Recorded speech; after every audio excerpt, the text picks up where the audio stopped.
जय हिंद दोस्तों। कौन कहता है कि नेचर और सिग्नेचर बदलता नहीं, बस एक चोट की जरूरत होती है। अगर उंगली पे लगे तो सिग्नेचर बदल जाता है और दिल पे लगे तो नेचर बदल जाता है। दोस्तों, आज मैं इस वीडियो में बात करूंगा गिरफ्तारी पर आपके अधिकार के विषय में।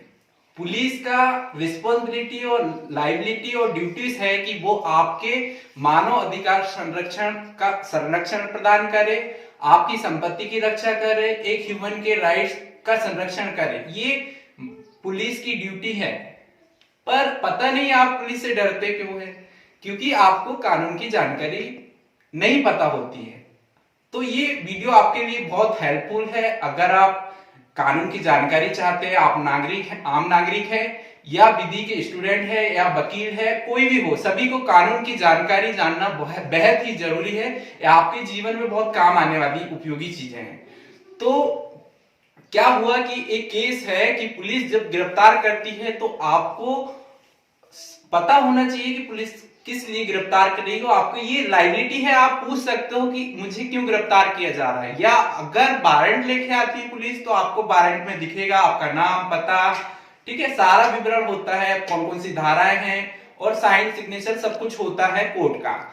अगर पुलिस को तब बिना वारंट के या फिर तब सेक्शन 41 सीआरपीसी में गंभीर अपराध अगर आपने कोई किया है तो आपको बिना अरेस्ट वारंट के गिरफ्तार किया जा सकता है। अन्यथा आपको गिरफ्तार किया जा सकता है, पर आपको अधिकार है कि आप पुलिस से पूछ सकते हैं कि मुझे गिरफ्तार क्यों किया जा रहा है, मैंने कौन सा अपराध किया हूं, पुलिस को बताना पड़ेगा। दूसरी चीज है, इसमें एक केस है रिनी जौहर वर्सेस स्टेट ऑफ बिहार। इसमें 5 लाख रुपए 5-5 लाख रुपए का जो है सुप्रीम कोर्ट ने उनको दिया था, क्योंकि उनको कोई भी ऐसे अनुवीक्षण अधिकारी ने जो कि उनको जबरदस्ती गिरफ्तार कर लिया था, उनके पास तथ्य या सबूत नहीं जुटाए गए थे, फिर भी उनको गिरफ्तार कर लिया गया था। तो कोर्ट ने 5-5 लाख रुपए सरकार के द्वारा उनको दिलाया गया था।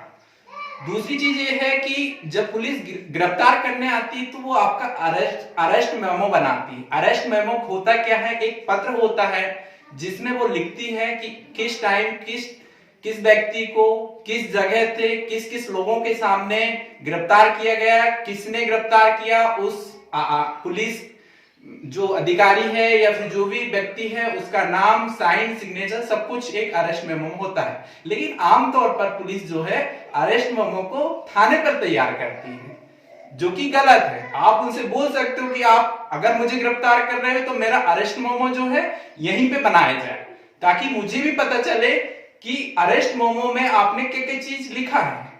तो अरेस्ट मेमो में सेक्शन 41 जो है बी, सबसेक्शन बी सीआरपीसी में इसका उल्लेख है।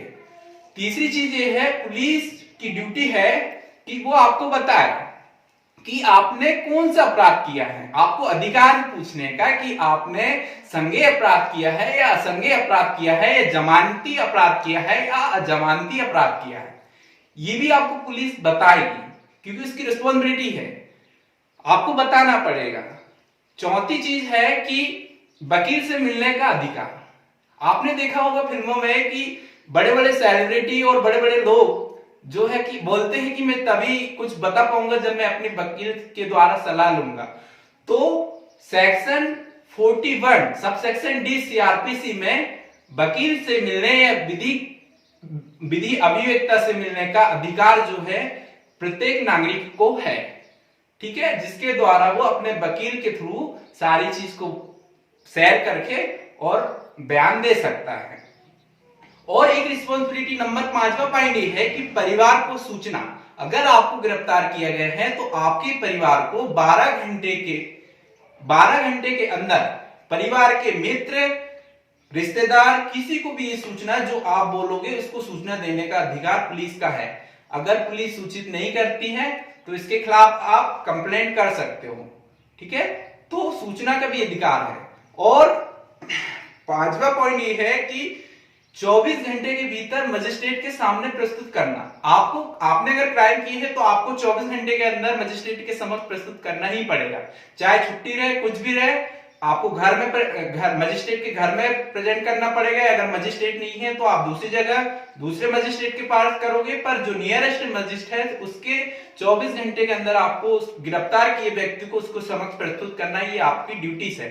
अगर कोई आपके क्लाइंट को या कोई भी व्यक्ति को पुलिस 2 या 4 दिन तक बिठाकर रखती है तो आपकी रिस्पॉन्सिबिलिटी है कि आप एसपी अधिकारी जो होता है उसके पास जाकर अपना लिखित जो है ज्ञापन या तो आवेदन दे सकते हैं और उसकी मांग कर सकते हैं। और सबसे बेस्ट ये होगा कि अगर ऐसा कुछ उल्लंघन करती है पुलिस तो कम से कम 10-12 लोग जाकर एसपी कार्यालय में ज्ञापन दे, जिससे वहां पे मीडिया भी आ जाएगी और आपका जो केस है अगर उस दोषी है तो उसको जो है 24 घंटे के अंदर जो है मजिस्ट्रेट के सामने प्रस्तुत किया जाएगा और निर्दोष है तो उसको छोड़ दिया जाएगा। ये भी आपकी रिस्पॉन्सिबिलिटी है। फिर आपने देखा होगा कि पुलिस बल प्रयोग करती है। सब लोग बोलते हैं कि पुलिस जो है बल प्रयोग करती है, पर पुलिस को राइट नहीं है बल प्रयोग करने का।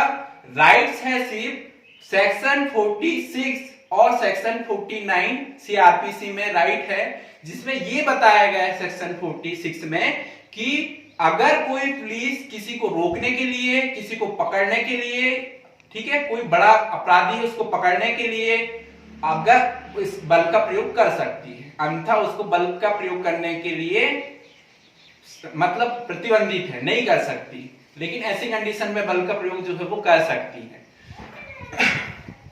और होता ये है कि 49 में अगर आप स्वयं, सेक्शन 49 सीआरपीसी में ये है कि अगर आप स्वयं अपनी सहमति से उनके साथ जाना चाहते हो और आप बोलते हो कि नहीं मैं आपके साथ जाना चाहता हूं, एग्री है, तो फिर किसी प्रकार का बल का प्रयोग नहीं कर सकती।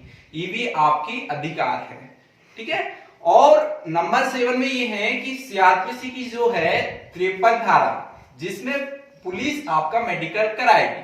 लेकिन आमतौर पर आप भी इस चीज को जान लो कि जब भी आपको पुलिस गिरफ्तार करे तो आपका मेडिकल कराना अति आवश्यक है। आप खुद से बोल सकते हैं या नियर मजिस्ट्रेट के सामने जब प्रस्तुत किया जाएगा तो आप मजिस्ट्रेट के सामने भी बोल सकते हो कि मुझे जो है मेरे यहाँ पेन है, कुछ भी बता दो, लेकिन आपको परीक्षण कराना जरूरी है ताकि पुलिस आपके साथ मारपीट या और भी कुछ ना कर सके।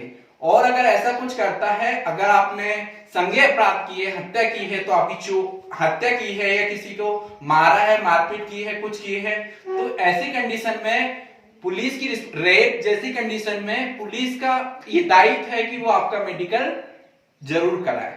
ये चीजें जो है पुलिस की रिस्पॉन्सिबिलिटी है, वो उसको मेडिकल कराना ही पड़ेगा। ये सारी चीजें आपको जानना बेहद जरूरी था।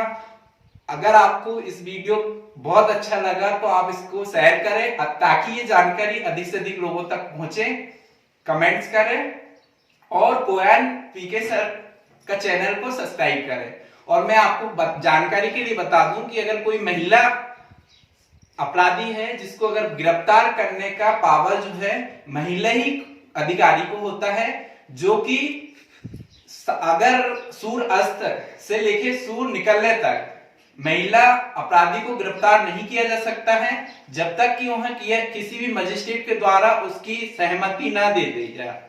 तो यह अधिकार भी एक महिला अपराधी को, वो ऐसे केस बहुत कम होते हैं कि जब बहुत संज्ञेय है, आपको लगता है कि उन्हें बहुत संज्ञेय अपराध की है, वो कहीं भाग सकती है, कहीं जा सकती है या कुछ कर सकती है, तब आप मजिस्ट्रेट से परमिशन लेकर उसको गिरफ्तार कर सकते हैं, ठीक है। और इसी प्रकार अगर कोई चाइल्ड है जो 18 वर्ष से कम उम्र का है, उसने कोई अपराध किया है, तो पुलिस का रिस्पॉन्सिबिलिटी ये है कि ना तो वो उसको धमका सकती है, ना ही चमका सकती है, ना ही उसके साथ जबरदस्ती कर सकती है। अधिकार ही नहीं है पुलिस को मारने, धमकाने, गाली गलौज करने का। ये चीज आपको पता होनी चाहिए, पर आपको कानून की जानकारी पता न होने के कारण आप पुलिस से इतना भयभीत और डरते हैं, ठीक है। तो उसको अगर बच्चा है तो उससे अच्छे से व्यवहार किया जाए, उससे हर एक चीज जानकारी जुटाया जाए और उसको कोर्ट के समक्ष प्रस्तुत किया जा सकता है। धन्यवाद।